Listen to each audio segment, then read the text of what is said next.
We're here at the AVPN Global Conference 2025 right here in Hong Kong. And my guest today is Princess Mashael Bint Saud Al Shalan, the co-founder of Eon Collective.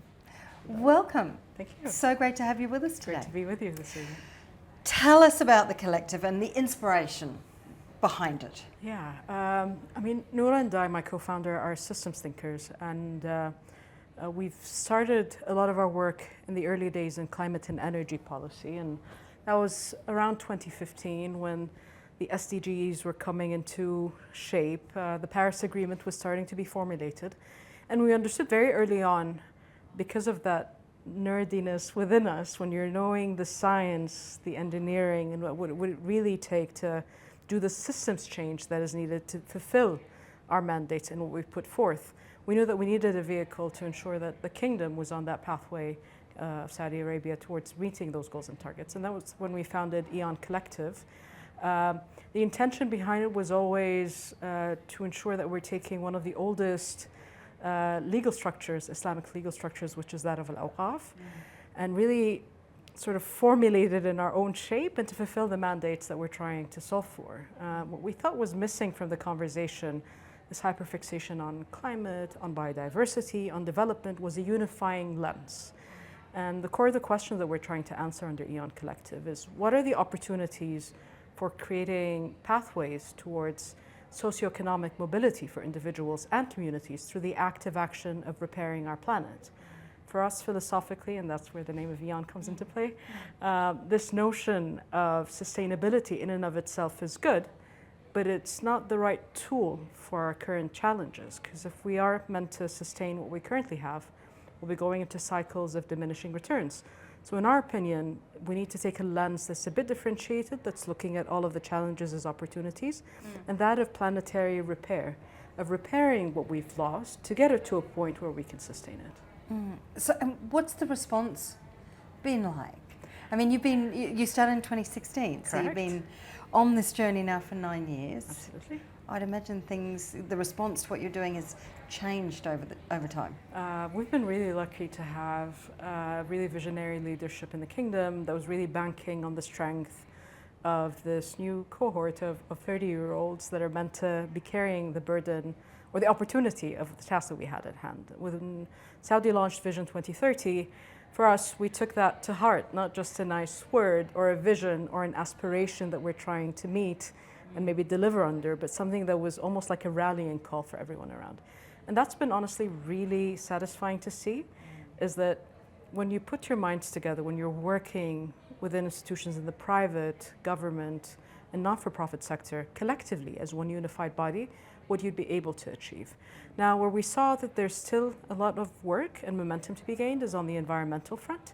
I think the opportunity there is really to try and shift our economic makeup with this focus on net zero for the kingdom by 2060 that we've worked on articulating, understanding what does this 30 by 30 look like, specifically keeping in mind the integration of local communities into the fulfillment of that mandate. And that's where we've started to really try and pivot the conversation of a burden of responsibility to that of an opportunity.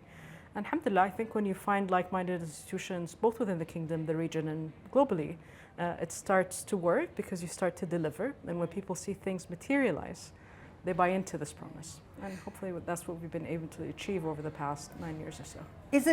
Do you feel like it might be harder for you than it might be in other parts of the world? I mean, in that, and I say that because the region, the Middle East, is obviously a region associated with oil and gas. Yes. Does that make the opportunity, to use your words, even greater? I could not agree more. The opportunity is really great. And honestly, it's not only on behalf of our region, but on behalf of the rest of the world. Yes, globally. Yes.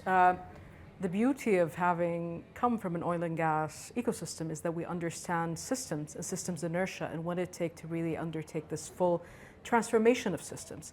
I like the word energy transitions, but honestly, somehow, you can tell maybe at this point that I'm really a stickler for words.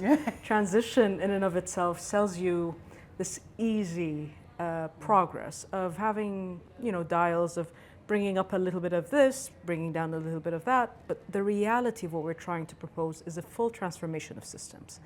And I think no one would understand that more than an ecosystem that's really built as an energy economy, as is the case in the kingdom. So we've noticed that as long as we're able to push the level of ambition nationally, case being net zero by 2060, is that when we're trying to do our Bedouin thing, which is walk that talk and be able to deliver on behalf of the rest of the world and really pivot the conversation from a burden or responsibility to that of an opportunity, then things start to come into coalition and fruition. And what's really been, I think, a big anchor for us, especially on the energy front, was the current minister that we have, our Minister of Energy, is that he's an energy man and a systems man. And that allows you to be able to deliver with concrete action. So we've been seeing globally a lot of ebbs and flows depending on who's governing what jurisdiction, without naming names, and the politics shifting from one extreme to the other. There's been consistency. And that consistency, when you gain self-confidence in delivery, and as is the case, I think, for Asia overall, we'd be able to see that we're not talking a good talk about these transitions, but we're starting to deliver.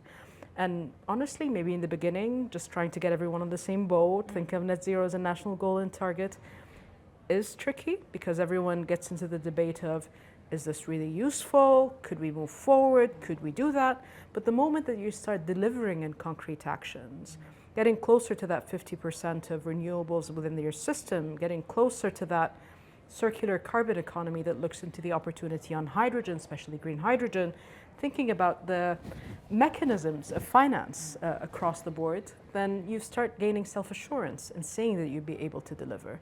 So I would say our region, what we're really good at is that we're not rhetoric first, we're rhetoric last, but delivery and action first. And that starts to gain confidence and we'll be able to deliver honestly, globally.